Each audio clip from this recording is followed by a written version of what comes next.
Concern था वो बताया वहां पर। फिर हमारे पार्टी में भी आकर के मिले और सारी बातों को देखते हुए जो हमारे मेंबर थे जेपीसी में, उन्होंने कुछ इशू को वहां पर अपनी बात रखी जो उनके कंसर्न थे। अब मुझे अभी बिल आना है 12 बजे।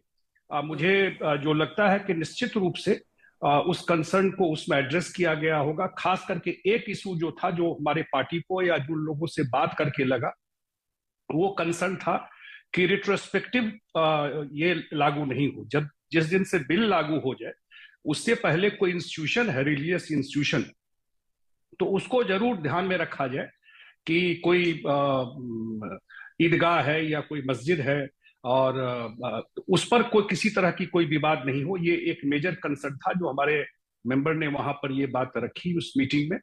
फाइनल जब बिल आएगा तभी हम ये कह सकते हैं इसको क्या इनकॉर्पोरेट किया गया है, लेकिन ये एक मेजर कंसर्न था और मुझे लगता है कि जरूर इन सब बातों का ख्याल रखा गया होगा। एक इंपॉर्टेंट चीज ये है कि हमारे जो नेता हैं नीतीश कुमार जी, मुख्यमंत्री हैं बिहार के, उनका 19 साल का ट्रैक रिकॉर्ड है। ये बड़ा लंबा ट्रैक रिकॉर्ड होता है कि अपने काम का उनका क्रेडेंशियल्स जो है, खास करके उस कम्युनिटी के लिए जो काम करने का है, वो आपके के संज्ञान में दे दूं एक महत्वपूर्ण बात कि 19 साल से जब से वो मुख्यमंत्री बने हैं, बिहार में एक दिन कर्फ्यू नहीं लगा, नॉट इवन वन डे। तो वो दिखाता है कि वो किस तरीके से काम करते हैं। और मुझे लगता है कि जो बिल आएगा वो खास करके गरीब पसमानदा मुसलमान के इंटरेस्ट को प्रोटेक्ट करेगा। संजय जी, दो बिंदु और हैं जिस पर कई, जैसे टीडीपी ने भी रेज किया था कि जो स्टेट वक्फ बोर्ड है उसमें गैर मुस्लिमों को शामिल करने पर सरकार विचार करे, उनकी तरफ से ये सुझाव था। क्या आप लोग इस बात से कंफर्टेबल हैं, इस बात के लिए तैयार हैं कि गैर मुस्लिमों को भी, जो 2 लोगों का प्रावधान अभी तक मिली जानकारी के मुताबिक है, उनको इस वक्फ बोर्ड में शामिल किया जाए? एक बार एक फाइनल बिल आ जाए कि फाइनल बिल में है क्या, तभी इस पर टिप्पणी कर पाऊंगा। लेकिन ये जरूर है कि बिहार में भी अभी सारा लैंड रिकॉर्ड का डिजिटाइजेशन हो रहा है। और लैंड जब आप देखते हैं तो उसको किसका लैंड है, वो लार्जली तो जो डिस्ट्रिक्ट मजिस्ट्रेट है वही, किसी का भी, आपका हो मेरा हो, किसी का भी लैंड किसके नाम से है उसको तो डिस्ट्रिक्ट मजिस्ट्रेट ही जाकर के देख करता है। और लैंड रिकॉर्ड डिजिटाइज हो जाए, व्यवस्थित हो जाए, उसमें किसी को क्या आपत्ति होनी चाहिए। तो अगर ये सब चीजें हैं, लेकिन फाइनल जब बिल आएगा तभी इस पर हम लोग कोई कमेंट कर पाएंगे। लेकिन इतना मैं जरूर कहता हूं कि हम लोगों ने जो कंसर्न जो उनके थे, हमारे मेंबर ने वहां पर रखा और मुझे लगता है उन चीजों को एड्रेस किया गया है इस बिल में। एक बात ये, और सेकंड, जो लोग इसके लिए बोल रहे हैं, बिहार में सबसे बड़ा दंगा हुआ था भागलपुर दंगा 1989 में, कांग्रेस के टाइम में दंगा हुआ था और 15 साल आरजेडी और कांग्रेस की सरकार रही, उनको जस्टिस नहीं मिला मुस्लिम कम्युनिटी को। और जब नीतीश कुमार आए तो 2006 में उन्होंने कमीशन बनाया, उनको न्याय मिला, उनको 84 राइट के तर्ज पे उनको कॉम्पनसेशन मिल रहा है। इसलिए ये जो आज बात होती है, जितना बिहार में कब्रिस्तान है, मैक्सिमम कब्रिस्तान सरकार ने घेराबंदी की है। मैं ये सब चर्चा इसलिए कर रहा हूं कि ये क्रेडेंशियल्स हमारे पार्टी और हमारे नेता का बिहार में रहा है और अभी भी जो बिल आ रहा है वो कोई उनका इंटरेस्ट हार्म हो, वो हम लोग कभी नहीं चाहेंगे। हमारी पार्टी या हमको लगता है प्रधान जी खुलकर इस बिल का आप लोग समर्थन कर रहे हैं? मैंने कहा ना कि जब जेपीसी में ही ये मैटर गया तो लार्जर डिबेट के लिए गया था ना। प्रधानमंत्री जी भी यही चाहते हैं जो हम लोग को बिल्कुल, कि जो गरीब, ये जो वक्फ मतलब दान, ये जो दान है वो 4-5 जो इनके जमींदार टाइप बैठे रहते हैं उनके हाथ में नहीं हो, वो गरीब मुसलमानों को इसका फायदा हो, यही बात ना हो रही है। तो अगर प्रधानमंत्री जी भी यही चाहते हैं, वो भी यही बोलते हैं कि जो गरीब मुसलमान है उनको इसका फायदा हो। बिहार में पसमानदा कितना बड़ा फोर्स है, अगर पसमानदा के लोगों को इसका जो अति पिछड़ा मुसलमान है, और बिहार में सरकार ने इतना सारा उनके एजुकेशन पे काम किया जो पसमानदा मुसलमान है, अगर उनके रिप्रेजेंटेटिव इसमें आते हैं, अगर उनका इंटरेस्ट प्रोटेक्ट होता है तो क्या गलत है? संजय जी, हम इसीलिए जेडीयू क्यों सरकार में भी जरूरी है ये हम दिखा रहे हैं और बिहार में हम दिखा रहे हैं। 2020 का नंबर मैं आपसे चर्चा करना चाहती हूँ। सीएए के प्रोटेस्ट देश भर में हुए थे और उस वक्त बीजेपी के साथ आपका वोट शेयर, जो नीतीश कुमार को एक वक्त पर मतलब 2009 के आसपास अगर आप देखिए तो 60% से भी ज्यादा मुस्लिम वोट मिला था बीजेपी के साथ रहने के बावजूद। वो 5% हो गया 2020 विधानसभा के चुनाव में मुस्लिम वोट जेडीयू और बीजेपी के गठबंधन को। मैं एक चीज बता क्या देता ये नाराजगी मोल लेने को तैयार है? जी, मैं एक चीज बता देता हूँ बड़ा स्पष्ट आपके चैनल के माध्यम से। नीतीश कुमार ने, और ऑनेस्टली मैं बता रहा हूँ, ये वोट पॉलिटिक्स के लिए तो काम किया नहीं। 2020 में तो बहुत सारे और फैक्टर थे, अब उसमें जाऊंगा तो लंबा डिबेट हो जाएगा आपके यहाँ। बहुत सारे फैक्टर थे जिस वजह से वो स्थिति बनी, लेकिन नीतीश कुमार का ट्रैक रिकॉर्ड रहा है और हमारे पार्टी का, और वो टाइम एंड अगेन बोलते भी रहे हैं कि मैं उनके लिए काम करूंगा।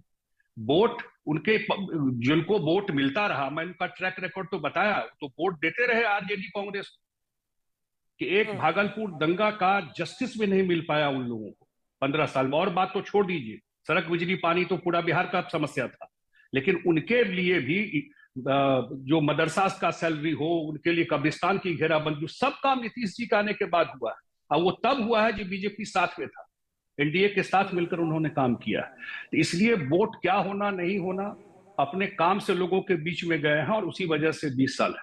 और ये टाइम एंड अगेन बोलते रहे। 20 में तो बहुत फैक्टर था जिसको लेकर के प्रॉब्लम हो।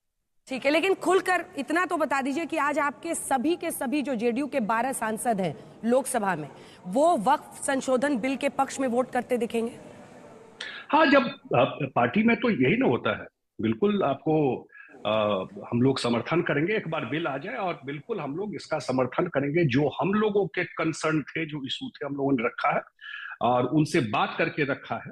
कहने के लिए लोग बहुत बात कर रहे थे, लेकिन हम लोगों को भी जो लॉजिकल बात लगा, उनका जो भी कंसर्न था, उस बात को हमारे जो उसमें मेंबर थे उन्होंने रखा है। और मुझे लगता है उन सब चीजों को इसमें अकोमोडेट किया गया है। और हम सबको लगता है कि जो जो ठेकेदार बने हुए थे उनके लिए तो मैसेज जरूर है, लेकिन गरीब मुसलमानों के हित में ही आए हो। अप्रैल मई जून से गिन लीजिए, 6-7 महीने बाद चुनाव है संजय झा जी, और कई जगहों पर विरोध देखा गया मुस्लिम समुदाय का। All India Muslim personal law board ने तो जेडीयू के दफ्तर के बाहर प्रदर्शन किया। उनकी नाराजगी मोल लेने को आप लोग तैयार हैं? उनको जो कंसर्न्स आप बार बार कह रहे हैं वो क्या है और कैसे समझाएंगे?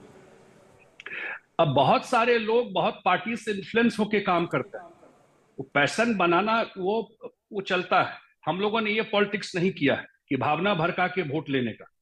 हम लोग काम करके उनके बीच में गए हैं और आगे भी उसी लाइन पर उनके बीच में जाएंगे। हम लोग हमारी पार्टी ने और नीतीश कुमार ने कभी भावना नहीं भड़काया उन लोगों का।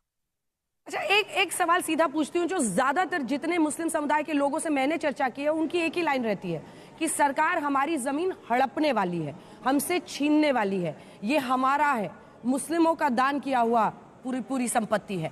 इस पर क्या जवाब है? अगर आपको तो मुझे लगता है कि अब एक बिल आ जाए, लेकिन सरकार कैसे कोई दान किया हुआ संपत्ति हड़प सकता है? अगर उनका संपत्ति है तो उन्हीं को बेसिकली वो रेगुलेट होके जिस पर्पस के लिए दान है, उन लोगों को उसका सुविधा मिले, उसी कम्युनिटी को, मुस्लिम कम्युनिटी को ही मिले। इतनी तो बात है, उसमें कहां गलत है?